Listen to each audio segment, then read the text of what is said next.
A few new color choices, some new packages, and a beefy 5.2-liter SuperCharged V8 engine are some of the things that have come to the 2023 F-150.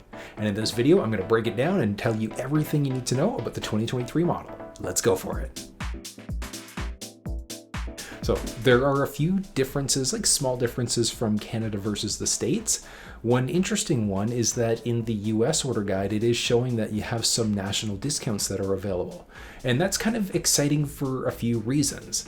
One of the big ones is that, early 2021, with inventory getting so tight, manufacturers weren't offering any sort of incentives and rebates anymore.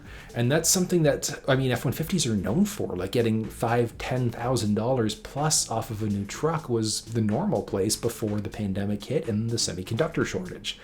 That I don't think is coming back anytime soon, but these national discounts are good because it's a step in the right direction. So as an example, let's say if you were to look at the 302A XLT, so the high pack with the Sport Appearance package.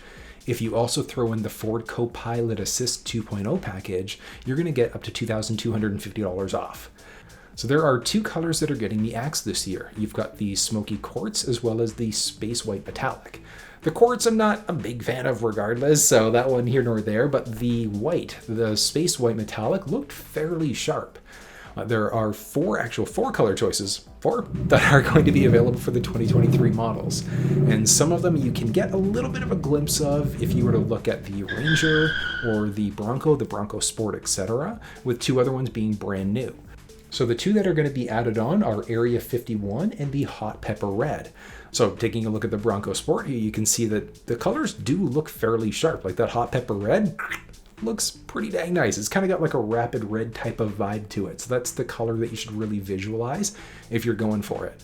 And then two paints that aren't available on any Ford vehicles right now are the Azure as well as the Avalanche. So next up, we get into some deleted packages and deleted options that you're not going to find in Canada or the States for the 2023 model. We've got the XL base, so the 100A package, which is like F-150 like baby essentially. It's like a very, very stripped down truck. The 100A had manual windows. You have to like old school like crank your windows up and down. That one's not going to be available anymore, which doesn't surprise me. It wasn't a big seller. I know that farmers, it's probably going to take a little bit of a hit there, unfortunately. But you've got other vehicles that you could look at, even just jumping into the 101A, so you get a few extra niceties in comparison. We also do have the Tremor 400A package, which is no longer going to be available in Canada or the States. And not necessarily a bad thing, like that base 400 Tremor cloth seat's a little bit basic. It makes sense at a minimum to go to a 401A. Ideally though, that 402A high package looks incredible. It is a nice blend between the XLT and the Lariat trim levels of the vehicle. You have your leather seats, heated ventilated, which you're going to find inside of the Lariat. You don't have quite as many options, so it's kind of like that middle ground between the two of them, but you have killer off-road performance inside of it. Now on the other side of it, we've got the Lariat. So the 500 Lariat is no longer going to be available in the States. So that's something that wasn't available in Canada last year for the 22 models anyways, but it's no longer going to be available in the States for the 2023 model. So it's the entry-level Lariat. You're essentially looking at like $1,500 more from the 22 to the 23 because you're going to be starting off at that 501A mid-package instead. And then the other change would be for the Raptor with the introduction of the Raptor R in the 802A. And the Raptor R looks really, really nice, and looks aside, it's everything else that you get inside of this package. And like the list is kind of crazy. We've got black accents, partition lockable rear storage, carbon fiber interior. The seats are going to be black Alcantara suede with a Recaro leather insert. So it's going to look really, really sharp. And one of the cool things is that we should still get our heated ventilated seats, just the way that that seat is broken up instead, which is amazing. Some other things on the Raptor, we're also looking at our orange stitching throughout, Raptor R graphics, and then performance-wise. So in the 2022 Raptor, you had the 3.5-liter EcoBoost high output. It's a pretty good engine, but inside of the 2023, the Raptor R specifically, the 5.2-liter SuperCharged V8 engine. Amazing. Like, this is the same engine that we can find inside of the Shelby GT500 Mustang. It's incredible performance-wise, 700 horsepower, 640 pound-feet of torque. This thing is an absolute monster. So to see it inside of the Raptor, I think is incredible. It's going to bring in the next level of performance to this thing. As you heard earlier, with a lot of good benefits coming in that 802A package instead. It's really nice, and from all of the images that I've seen, it looks really, really sharp all at the same time. There are a few other packages that are introduced for the 2023 model. We do have the Rattler package now. Rattler? Bueller?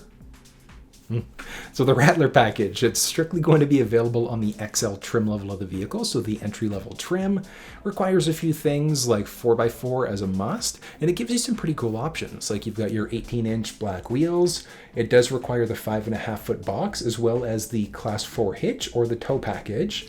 But it gives us halogen fog lamps, hill descent control, off-road front, monotube rear shocks. We've got our rock crawl modes, skid plates, and things like that. So a lot of the same things we're going to find in the FX4 package, the Tremor, etc. It's just now going to be available in that base level truck instead, which is kind of cool.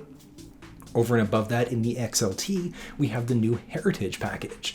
And you can only see the interior as of right now. It's the only graphic that I could find for this thing, but it looks really, really nice on the inside here. So from what we can see, unique cloth seats, we've got that unique interior.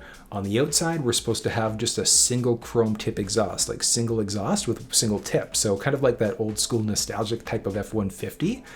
Kind of interesting to see what that thing's going to look like in person, but interior, this thing kind of looks nice.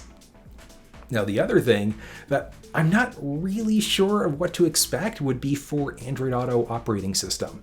So that would be for the media screen in the vehicle. So if you've been following the channel or any other Ford related channel, you've known that the Ford essentially went from the old Sync 3 system into the new Sync 4.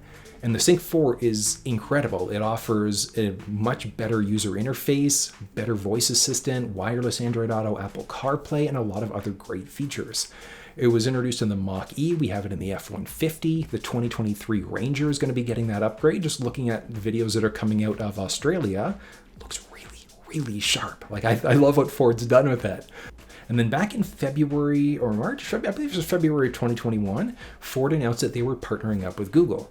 And the reason why is because they wanted to bring the Android Auto operating system, so the OS experience, into Ford vehicles. And that was going to be for the multimedia screen.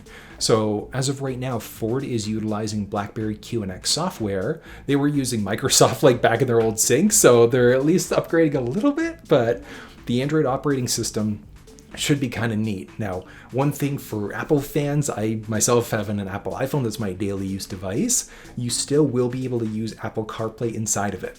It's not going to be quite as nice as what I'd like to see. Like if you saw that WWDC from Apple conference, seeing what happened with Apple CarPlay, I think the capabilities there are unbelievable.